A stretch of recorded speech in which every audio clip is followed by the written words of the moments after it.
Oi, meu nome é Padre Mike Schmitz e você está ouvindo o podcast A Bíblia em um Ano, onde encontramos a voz de Deus e vivemos a vida através das Escrituras. O podcast original, The Bible in a Year, foi produzido pela Ascension e essa é a versão brasileira, traduzida pelo Heitor e dublada pelo Leandro. Usando a linha do tempo da Bíblia Grande Aventura, vamos ler de Gênesis até Apocalipse, descobrindo como se desenrola a história da salvação e como nos encaixamos nessa história hoje. É o dia 214. Cara, eu tenho que falar. Eu sei que eu falo isso toda hora, mas de verdade, é uma bênção incrível poder fazer parte dessa comunidade. Essa comunidade de pessoas que estão passando, que estão caminhando pela Bíblia juntas. Quer hoje seja o dia 214 do ano ou seja o seu dia 214, não importa. O que importa é que estamos todos, e de verdade não importa, porque como vocês sabem, quando se trata de Deus as coisas transcendem o tempo e o espaço. E de novo, se você está aqui ouvindo, se você continua nessa jornada conosco, eu só queria louvar a Deus por isso e te agradecer. Enfim, é que antes de gravar eu tava fazendo a preparação do episódio e meio que eu me emocionei, porque eu comecei a pensar nas pessoas que estão ouvindo, todas essas pessoas juntas, ouvindo e rezando. Que bênção. Hoje é o dia 214 e vamos ler os capítulos 49 e 50 de Isaías. E também, na verdade, acho que parte da razão de eu estar tão emocionado é por causa das leituras de hoje de Ezequiel. Vamos ler os capítulos 10 e 11 de Ezequiel. E também Provérbios 12, versículos de 17 a 20. A Bíblia que eu uso todos os dias é a Bíblia da Grande Aventura, da Ascension em inglês. Você pode acompanhar usando qualquer Bíblia que você preferir, porém recomendamos a Bíblia do Peregrino. Se você quiser saber quais serão os próximos capítulos ou marcar o quanto você já leu, é só baixar o plano de leitura de graça no link na descrição do vídeo. E se inscreva no canal, ative o sininho, aí a gente vai aparecer para você todos os dias e você não vai perder nenhum episódio. Porém, você já sabe de tudo isso, porque, como eu disse, é o dia 214 e, cara, de novo, eu tô muito animado, emocionado, não sei as palavras corretas. Eu só sei que as leituras de hoje são sensacionais. Os capítulos 49 e 50 de Isaías são, assim, nós já vimos um cântico do servo, né? E vão ter mais alguns pelo livro de Isaías, mas hoje vamos ver mais deles e... que bênção! E também temos os capítulos 10 e 11 de Ezequiel. Lembra, no começo do capítulo 8, Ezequiel foi levado espiritualmente ao templo em Jerusalém. E lá ele pôde ver a glória de Deus. Porém, na leitura de hoje, ele vai ver a glória de Deus deixando o templo. E é triste, triste, muito triste. Enfim, Isaías capítulos 49 e 50, Ezequiel 10 e 11, Provérbios capítulo 12, versículos de 17 a 20. O livro do profeta Isaías, capítulo 49. Segundo cântico do servo. A missão. Escutai-me, ilhas. Prestai atenção, povos distantes. Eu estava no ventre e o Senhor me chamou, nas entranhas maternas, e pronunciou o meu nome. Fez de minha boca uma espada afiada, escondeu-me na sombra de sua mão. Fez de mim flecha polida, me guardou em sua aljava e me disse: Tu és meu servo, Israel, de quem estou orgulhoso. Eu, porém, pensava: em vão me cansei, inutilmente gastei minhas forças. Na realidade, o Senhor defendia meu direito. Meu salário estava com o meu Deus. E agora, fala o Senhor, que já no ventre me formou servo seu, para que lhe trouxesse Jacó, para que lhe reunisse Israel. Tanto me honrou o Senhor, e meu Deus foi minha força. É pouco que sejas meu servo, e restabeleças as tribos de Jacó, e convertas os sobreviventes de Israel. Eu te faço luz das nações, para que minha salvação chegue até os confins da terra. Assim diz o Senhor, Redentor e Santo de Israel, ao desprezado, ao detestado das nações, ao escravo dos tiranos. Os reis te verão e se levantarão, os príncipes e se prostrarão, porque o Senhor é fiel, porque o Santo de Israel te escolheu. Assim diz o Senhor: em tempo de graça te respondi, em dia propício te auxiliei. Eu te defendi e constituí a aliança do povo para restaurar o país, para repartir heranças desoladas, para dizer aos cativos: saí, aos que estão em trevas: vinde à luz.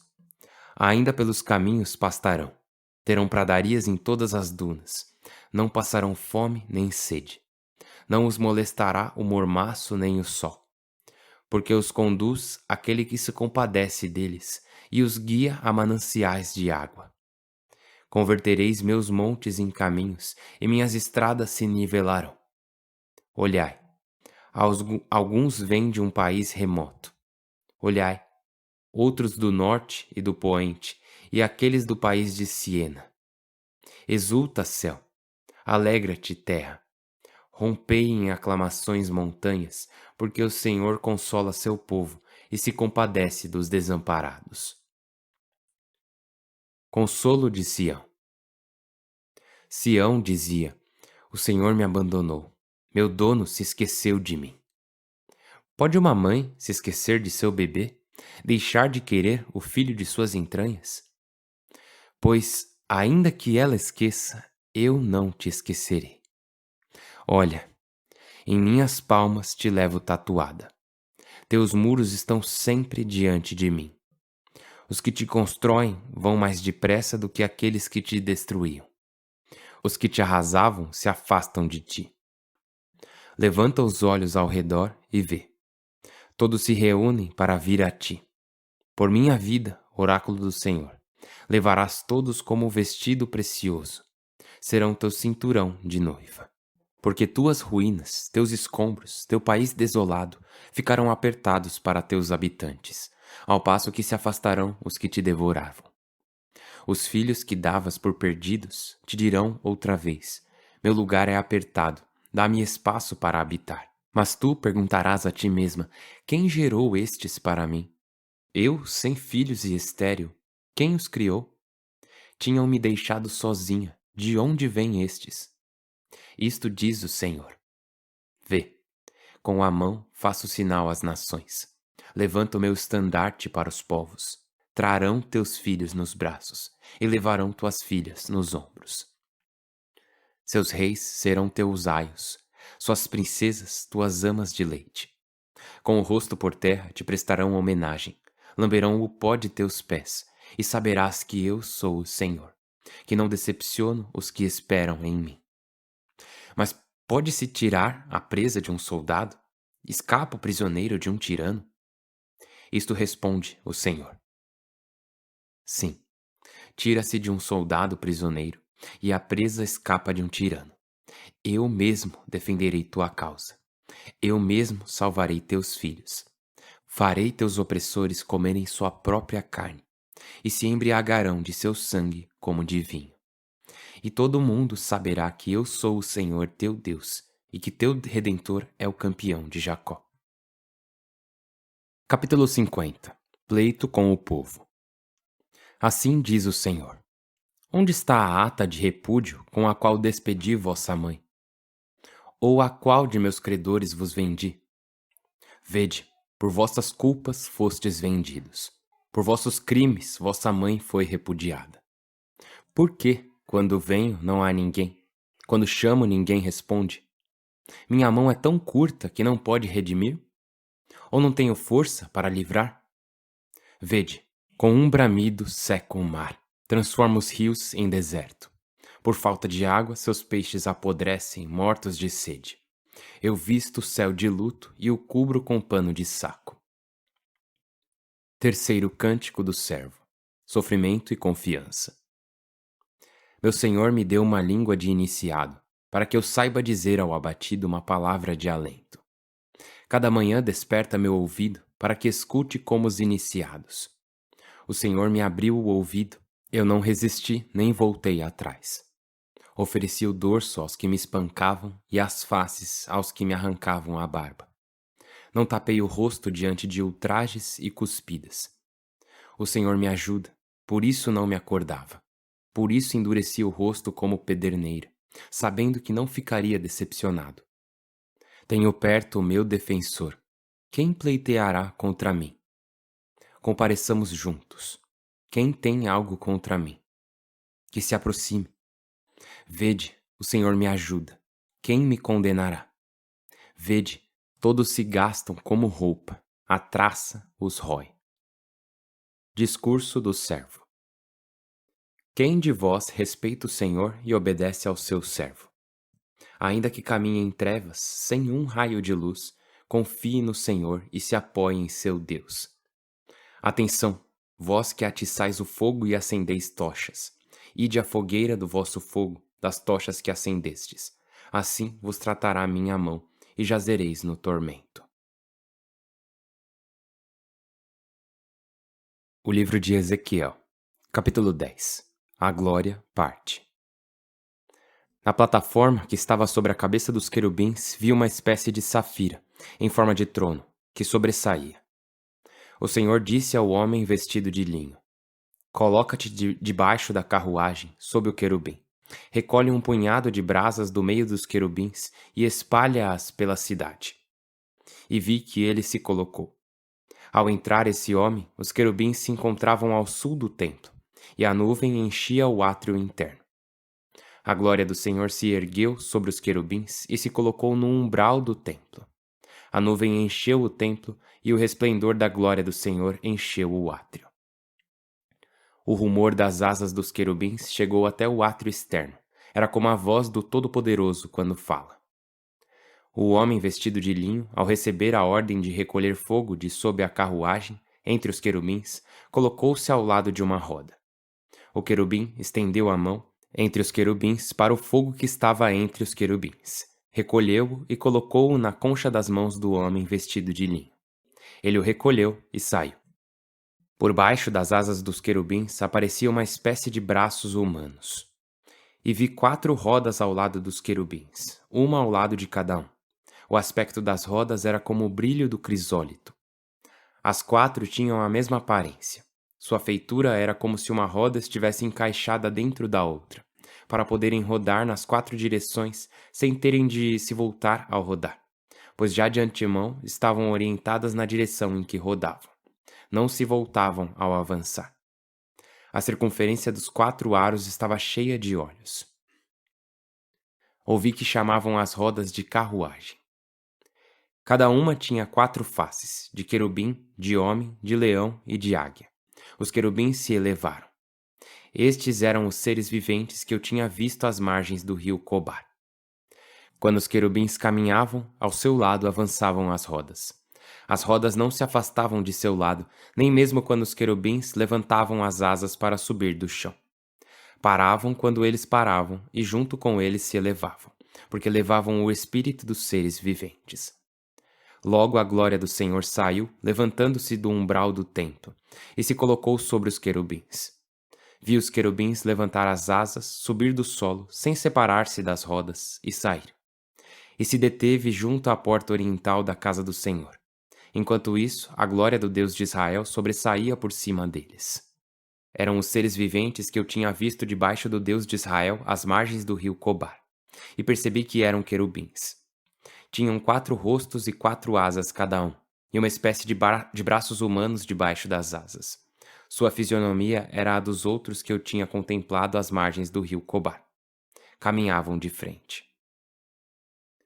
Capítulo 11. O resto. Arrebatou-me o espírito e me levou no ar até a porta oriental da casa do Senhor, que olha para o oriente. Aí, junto à porta, havia 25 homens, entre os quais distingui Gesonias, filho de Azur, e Feutias, filho de Banaías, chefes do povo. O Senhor me disse: Filho de Adão, são esses que nesta cidade maquinam perversidades e planejam crimes. Andam dizendo: logo reconstruiremos as casas, a cidade é a panela e nós somos a carne. Portanto, profetiza contra eles, profetiza, filho de Adão. Desceu sobre mim o Espírito do Senhor e me disse: Dize, isto diz o Senhor. Tal coisa pensais vós, casa de Israel. Eu conheço vossas cavilações.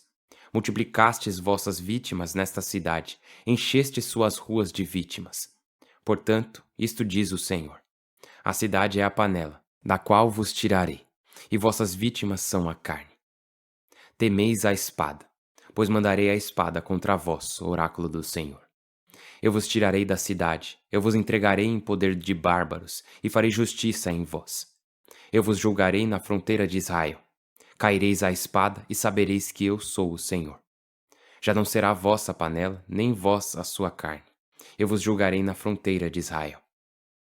E sabereis que eu sou o Senhor, cujas leis não seguistes, cujas ordens não cumpristes, mas imitastes os costumes dos povos vizinhos. Enquanto eu profetizava, caiu morto Feutias, filho de Banaías. Então caí com o rosto por terra e comecei a gritar, dizendo: Ai, Senhor, vais aniquilar o resto de Israel. Veio-me esta palavra do Senhor. Filho de Adão, os habitantes de Jerusalém dizem de teus irmãos, companheiros teus de desterro, e de toda a casa de Israel: eles se afastaram do Senhor. A nós cabe possuir a terra. Portanto, dize isto diz o Senhor. Certo, eu os levei para povos distantes, os dispersei pelos países e fui para eles um santuário passageiro nos países aonde foram. Portanto, isto diz o Senhor. Eu vos reunirei dentre os povos, vos recolherei dos países em que estáis dispersos, e vos darei a terra de Israel. Entrarão e tirarão dela todos os seus ídolos e abominações. Eu lhes darei um coração íntegro e infundirei neles um espírito novo. Eu lhes arrancarei o coração de pedra e lhes darei um coração de carne, para que sigam minhas leis e ponham em prática minhas ordens. Serão o meu povo e eu serei seu Deus.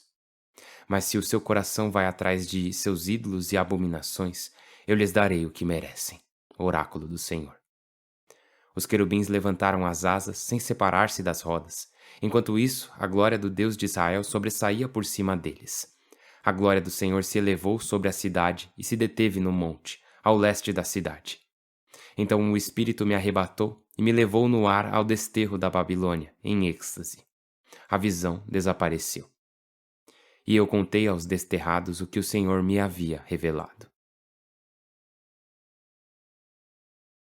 O livro de Provérbios, capítulo 12, versículos de 17 a 20. A testemunha veraz declara com justiça, a testemunha falsa com mentiras. O charlatão dá estocadas, a língua sensata cura. O lábio sincero dura longo tempo, apenas um instante a língua enganadora. Astuta é a mente que maquina o mal, quem aconselha a paz vive contente. Pai do céu, nós te louvamos e te agradecemos. Muito obrigado. Senhor, muito obrigado por profetizar não apenas a redenção de Israel, mas a vinda de Jesus Cristo, teu servo, teu filho e nosso Salvador. Nós te agradecemos muito, Senhor Deus, e nem temos por onde começar a louvar o teu nome pela fidelidade do povo judeu, teu povo da aliança. Louvado seja o teu nome pela fidelidade dos primeiros cristãos que foram chamados pelo teu filho, chamados pelo nome. Nós te agradecemos pelos cristãos ao longo da história que foram fiéis e suportaram tempestades e provações, transmitindo a fé até nós, até esse momento em que podemos ler e ouvir a tua palavra. Nós te agradecemos muito por todos aqueles que nos precederam. Obrigado pelos nossos irmãos e irmãs judeus, obrigado pelos nossos irmãos e irmãs cristãos que nos antecederam. Pedimos que traga todas as pessoas, Senhor, todas as pessoas, especialmente aquelas que não te conhecem, aquelas que não conhecem teu Filho Jesus, para uma aliança plena contigo, Senhor Deus. Porque tu és aquele que foi prometido e és aquele que cumpriu essa promessa. Nos ajude, por favor. Ajude todos nós a ouvir a tua voz e a nos aproximarmos cada vez mais do teu coração. Fazemos essa oração por Cristo nosso Senhor. Amém. Em nome do Pai, e do Filho, e do Espírito Santo. Amém. Minha nossa, que sensacional, que bênção enorme. Esses capítulos 49 e 50 de Isaías são simplesmente... Vamos lá, vamos tentar entender o contexto. Então, de novo, os profetas, normalmente, eles falam das coisas que estão acontecendo no momento, né? A realidade do momento, ou coisas que vão acontecer em um futuro bem próximo. É o que eles normalmente fazem. E uma das coisas que Isaías fala sobre aqui nos capítulos 49 e 50 é a missão do servo. E sobre quem ele está falando? Então, ele está falando de Israel, né, do povo de Israel, que eles serão trazidos de volta. Então sim, Isaías está falando de algo que está acontecendo naquele momento, da realidade momentânea, pelo menos naquela geração. Ele está falando sobre a situação do povo de Israel. Porém, Isaías, ao mesmo tempo, está falando sobre algo que vai acontecer bem lá na frente. Ele está falando também sobre Jesus, mesmo que ele não saiba disso, né? Mas ele está falando sobre o futuro Messias. E vamos falar dessas conexões que ele faz daqui a pouquinho, mas eu acho que vale muito a pena destacar. De novo, esse é o livro da consolação, né? Condenação, são os primeiros 39 capítulos de Isaías, e os capítulos 49 até o 66, livro da consolação. E olha essa mensagem de consolo e de esperança que tem no capítulo 49. Isaías fala: Escutai-me, eu estava no ventre e o Senhor me chamou, nas entranhas maternas e pronunciou o meu nome. Fez de minha boca uma espada afiada, né? Daí ele continua depois. Tu és meu servo, Israel, de quem estou orgulhoso. E passa essa ideia que tá. Olha, tem tanta coisa pra falar sobre esse pedaço que não seria justo eu usar só esses minutinhos pra falar dele. Então, assim, só pra deixar destacada essa mensagem de consolo, de conforto, onde Deus tá dizendo: você não será esquecido. Aliás, também mais pra frente, no capítulo 49, versículo 14, ele fala: Sião dizia, Israel dizia, né? O Senhor me abandonou, meu dono se esqueceu de mim. Daí Deus responde: Pode uma mãe se esquecer de seu bebê, deixar de querer o filho de suas entranhas? E daí ele ainda fala, né? Ainda que ela se esqueça. Tipo, ainda que isso aconteça, porque, sim, existem casos em que o pai deixa de querer uma criança. Mas ele diz: Pois ainda que ela se esqueça, eu não te esquecerei. E daí no versículo 16 ele diz, e eu sempre fico emocionado com essa parte. Ele diz: Olha, em minhas palmas te levo tatuada. Eu escrevi seu nome em minhas mãos. Eu carrego seu nome nas palmas das minhas mãos. E cara, isso é tão forte. Eu te gravei, eu te marquei nas palmas das minhas mãos. E nisso vemos não só o amor infindável e imparável que Deus tem por você, que Ele nunca vai se esquecer de você, mas também vemos isso ser cumprido verdadeiramente na crucificação de Jesus. Lá temos as palmas das mãos dele, né? E depois da ressurreição, ele mostra aos discípulos as suas mãos e seus pés, e ele manteve essas feridas. Ele não manteve todas as feridas que ele teve, da flagelação, dele ter sido espancado, mas ele manteve as feridas dos pés e das mãos e em seu lado. E isso nos mostra que Deus em pessoa se permitiu ser ferido por nossas transgressões e ele manteve as feridas de suas mãos. Ele gravou o seu nome na palma da mão dele, o que é incrível. Mais tarde, no capítulo 50, fala sobre os sofrimentos do servo. E, de novo, primariamente isso é sobre os judeus, né? Sobre Israel. Mas, de forma definitiva, é sobre Jesus. E é sensacional que tá falando sobre Jesus quando diz: O Senhor me abriu o ouvido. Eu não resisti nem voltei atrás. Porque Jesus foi completamente fiel ao seu pai, né? E é ele quem diz: Ofereci o dorso aos que me espancavam e as faces aos que me arrancavam a barba. Não tapei o rosto diante de ultrajes e cuspidas. E foi isso que Jesus fez, né? Inclusive ele continua, diz lá: O Senhor me ajuda, por isso não me acovardava. Por isso endureci o rosto como pederneira. E foi assim que estava a face de Jesus Cristo quando ele foi a Jerusalém, quando chegou a hora de subir a Jerusalém e enfrentar sua paixão, morte e, por fim, ressurreição. Essa é a forma como Lucas descreve o semblante de determinação que Cristo carregava ao voltar seu rosto a Jerusalém. E, nossa, cara, essa parte de Isaías, dos capítulos 49 ao 54, porque os próximos capítulos também vão ser incríveis assim. A gente pode continuar lendo e relendo e lendo mais uma vez, porque isso aqui é extremamente importante. Agora só mais uma coisa sobre Ezequiel, né? Eu tinha dito que os capítulos 8 a 11 de Ezequiel falava sobre como ele foi transportado em espírito pelo rio Cobar até Jerusalém, onde ele viu as abominações que estavam acontecendo no templo. E eu falei também que ele tinha carregado o peso da culpa dos pecados do povo nas costas, cumprindo assim seu papel de sacerdote. E lembra, nessa visão que ele teve do templo, ele tinha visto a glória de Deus presente lá, né? E hoje, no capítulo 11, ele viu a glória do Senhor partir do templo. Como diz lá no versículo 23 do capítulo 11, né? A glória do Senhor se elevou sobre a cidade e se deteve no monte, ao leste da cidade. Daí Ezequiel é levado de volta à Babilônia, né? E ele contou tudo que o Senhor havia revelado a ele.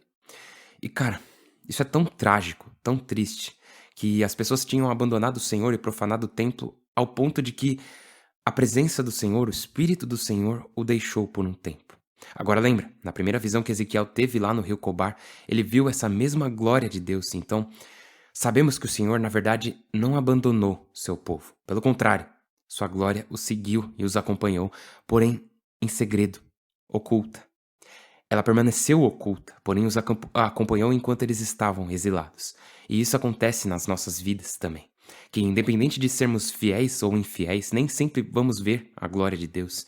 Seu Espírito, a sua presença, muitas vezes fica oculta em nossas vidas. Portanto, vamos rezar não só para sermos fiéis ao Senhor, mas também para que, quando não conseguirmos ver a sua glória, quando não conseguirmos ver a sua presença, permaneçamos fiéis, permaneçamos seguindo os seus mandamentos. Todos os dias, todas as noites, todas as nossas vidas, né? E assim rezamos uns pelos outros. Eu estou rezando por você, por favor, reze por mim. Meu nome é Padre Mike e eu mal posso esperar para te ver amanhã. Deus te abençoe.